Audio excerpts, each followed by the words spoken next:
the way it speaks to me is often very harmful and loud. It feels like there's someone inside of myself shouting, "Be quicker, you're wasting your time, do this and not that," and judging a lot. I just deeply, deeply love seeing other people unfold, unlocking their potential, getting in touch with their self, with their essence. And just that comes a lot with holding space in a very, very patient way. And that benefits or contributes in a very beneficial way also to all my relationships in my life, like to my partnership, to my friendships and family. So it's definitely something to cultivate, I believe.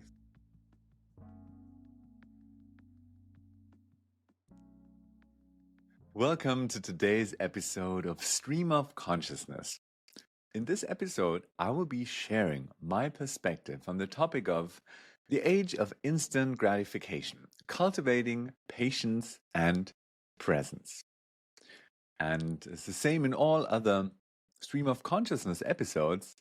I'm just going to share openly, authentically, in a very raw, unfiltered, and unprepared way my perspective on this topic, the age of instant gratification, cultivating patience and presence, and what that has, which kind of impact that has on living your essence and how you can live your essence in this age of instant gratification.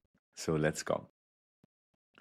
My thoughts about this are that I myself have an interesting relationship to patience. I can be incredibly patient with other people. In maybe most of my coaching sessions, people say to me in the very beginning, "I'm so grateful and impressed how you can have so much patience with me."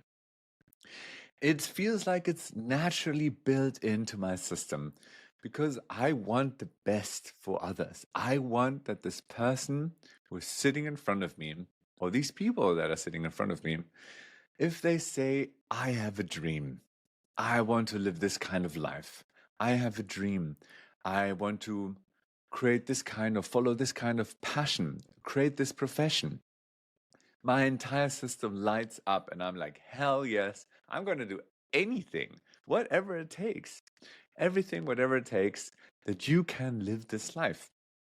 And therefore, this comes with a lot of patience. And I can just sit there, listen for hours, or share some skills and try to teach people, for example, how to come back into balance and how to do nonviolent communication and all this kind of stuff with a lot of uh, patience. And on the other side, when it's just like me and myself, so to say, in a room, and I have this thought that I want to create something, or I have a project that I'm working on, or I want to create a new idea, whatever it is, there is this part inside of me who is constantly kicking my ass because it said, "You need to be faster. You need to do this faster. You can't wait so long. You're wasting your time." And it's terrible. Like inside of myself, I can observe this voice and this part, which can be very, very destructive. It has a lot of power, a lot of force. And in its core, it has this beautiful intention that it just really wants to support me in creating what I want to create. So it comes from a place of goodness, of I want that you get what you want. And yet, the way it speaks to me is often very harmful and loud. It feels like there's someone inside of myself shouting, "Be quicker, you're wasting your time, do this and not that," and judging a lot. So feels like one part is an inner critic. The positive side of that is kind of like a coach supporting me, being on my side, and a part which just wants to get things done. And I don't know if you have similar experiences inside of yourself and your inner world. And this concept of parts work is actually very famous, like Richard Schwartz developed internal family systems and based on this parts work. So it's very, very interesting. I can definitely recommend you to check this out and learn more about it. And yeah, when it comes to what we're speaking about, like the age of instant gratification and how to cultivate patience and presence, I myself find myself every now and then struggling with how can I be patient with myself, not with others. I have endless patience with others.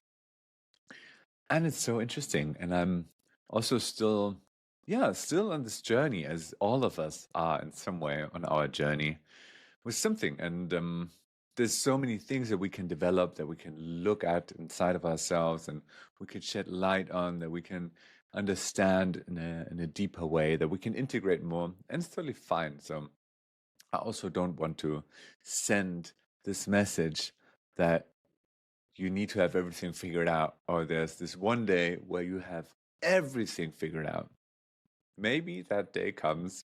I don't know. I haven't met a person who told me, yes, it was 2 days ago, I had everything figured out. And from then on, I never had any problems anymore. Yeah, so developing patience. And if you are having similar kind of experiences, I can share a couple of thoughts with you. What supports me in developing this patience for myself, it's, yeah, actually self-compassion. So that's what I try to do. First of all, step one is I try to see the goodness, the good intention from which place this part is speaking. So this part, I believe, just wants my best. It wants that I can create in a way that how I can create, how I want to create, and that I can just bring into the world what I want to bring in the world. And I see this good intention. So that's, for me, the most important first step.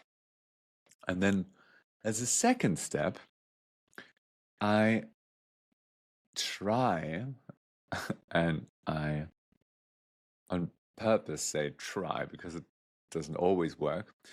I try to then practice self-compassion in these moments, speaking, or actually compassion to this part, and self-compassion because it's one of my parts. And then I try to see this part and say, hey, and maybe you can give this part a name. Hey, I see you. I see you. And I know that you want my best. And I know that you're trying in the best way that you know how to communicate. And I also want to follow this intention. I also want to create. And at the same time, I feel that when you are talking to me in this way, that is actually more harmful than it supports me on this path. So that's an internal dialogue that I have. This is one part that you can do, one way of approaching it. And every person resonates with different approaches more. So that's like the practicing compassion with this part, kind of speaking to it, internal dialogue. And then another approach could be noticing, again, this part is here, it has a good intention, and then just working somatically. So no words involved, just working with your body and your nervous system, basically. So I find myself in these situations in an agitated state. That means that I have also a lot of energy. It feels like I want to destroy things. I want to hit something. I don't do that, but I feel there's the impulse there. And I could follow it. I never do. But I observe that it comes. And then you can either try to down regulate. That could be like through breathing. You can close your eyes, take a breath. Through breathing, it could be like something self-soothing where you can hug yourself, embrace yourself. It can be just like slowly breathing in through the nose and even slow out through the mouth again. Like you can do what's called the butterfly hug, where you just hold yourself like this and tap yourself with the fingers, like I'm holding my hands in front of my chest, and then tapping with my fingers my chest slowly. And these are all practices to down-regulate your nervous system, calm your nervous system. And sometimes, if the energy is so high that down-regulation is not the way to go, then it's moving with the energy. And sometimes what I do is just like to run around, and that signals to my nervous system I'm running away from a threat, and then I can feel safe afterwards. Or I could also say, I want to fight this threat. And then I can take a cushion, for example, and then I would actually hit the cushion and say like, wow, fighting off the threat. That can also help. Or you can do push-ups.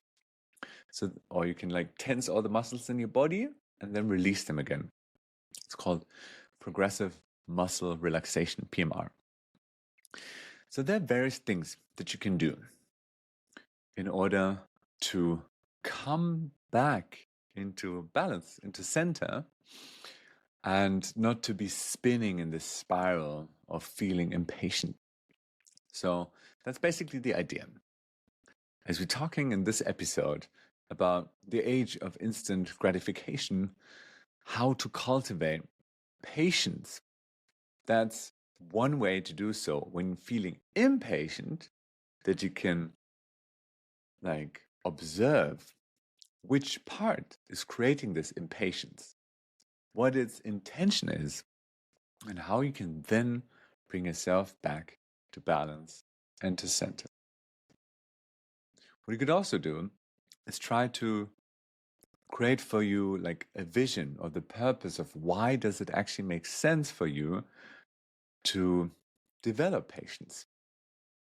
In my case, for others, I just developed a lot of patience because I just deeply, deeply love seeing other people unfold, unlocking their potential, getting in touch with their self, with their essence. And just that comes a lot with holding space in a very, very patient way.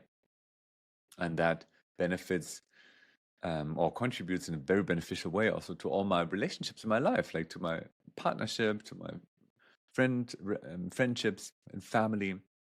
So it's definitely something to cultivate, I believe.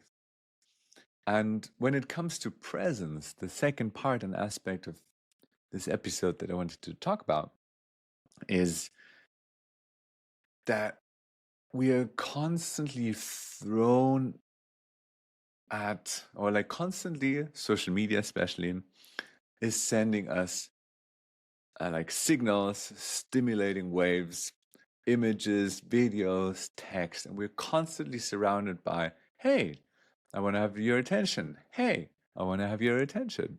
Hey. And that's just the way it is currently.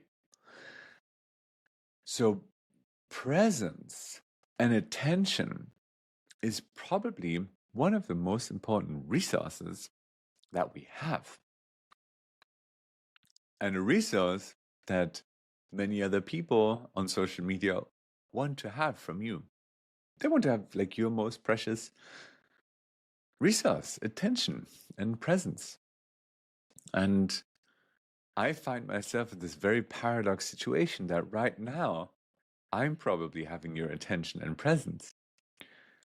And I hope that you actively chose to give me your attention and presence.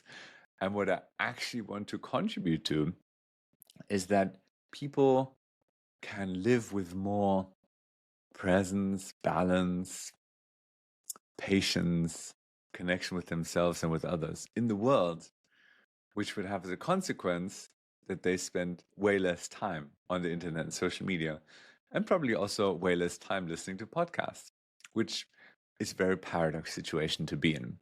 And I hope that makes sense to you, this situation of mine. So presence. Presence is something that I believe every one of us can practice. And again, inviting self-compassion. If over the last couple of years, you have just spent a lot of time on social media, or where your attention was shifting from one focus point to the other within a couple of seconds, don't blame yourself. It's just that was the way it is. All good. From now on, we can move in a different direction. So it's making baby steps. And baby steps with presence could mean, for example, while eating, when you have your lunch, your breakfast, just take 1 second. I do that actually every time before eating. I close my eyes. I take a breath. And maybe it's 3 seconds. Maybe it's a minute. Something like that. And then that marks for me transition from whatever it was that I was doing before to, now I'm eating. And then you can eat with presence and be like present with your food.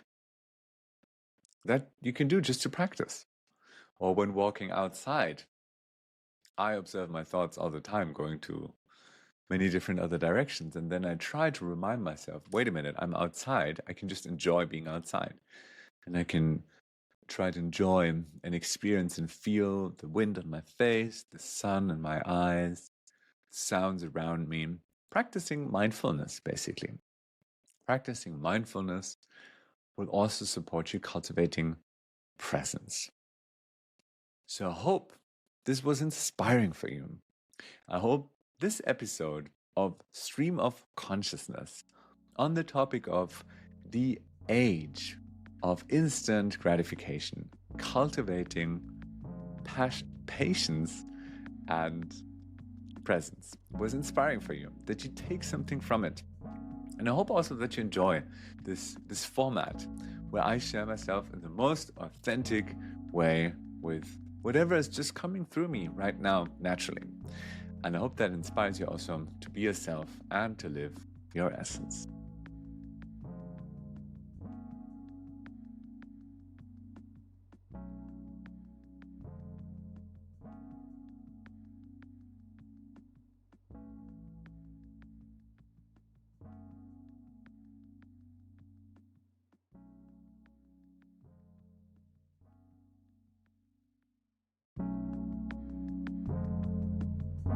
If you're enjoying this podcast, I invite you to click follow. Your single click can contribute to inspiring more and more people. I also invite you to go to my website and download my free 9 Ways to Live Your Essence guide. All the information you find in the description. So now let's continue with today's episode.